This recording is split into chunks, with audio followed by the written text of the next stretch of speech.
that we would raise capital. I mean, everybody was raising capital. It looked pretty simple. But I didn't know anybody who had ever raised money before. I didn't know what a pref share was. I can assure you I know what a pref share is today. Yeah, I know what. Yeah. Because they're all common shareholders. So we decided we'll go out and we'll look for fundraising. We'll look for money. And so we basically looked at financing as a business development exercise.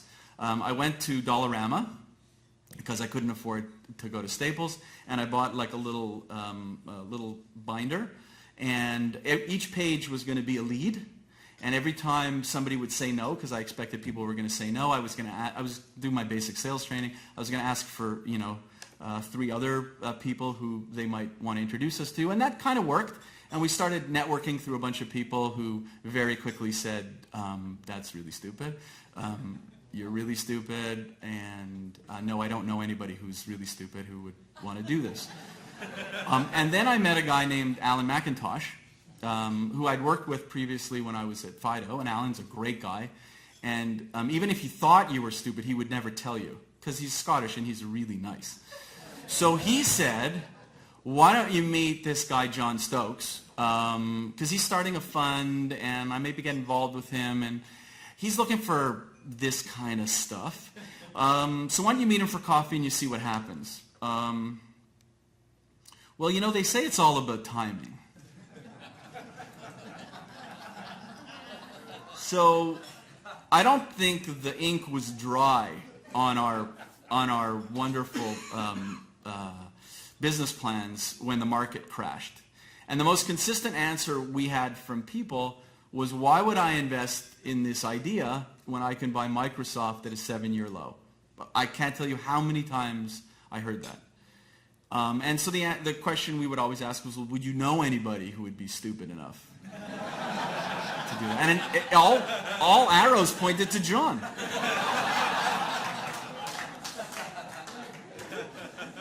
Over the last 3 or 4 years, I've been fortunate enough to be a mentor at Founder Fuel, and I've been to a lot of startup and accelerator conferences, and the guys with the cool t-shirts and the really amazing elevator pitches. And I think the thing that I always say to John more so than anything else is, thank God I didn't need to compete with those guys.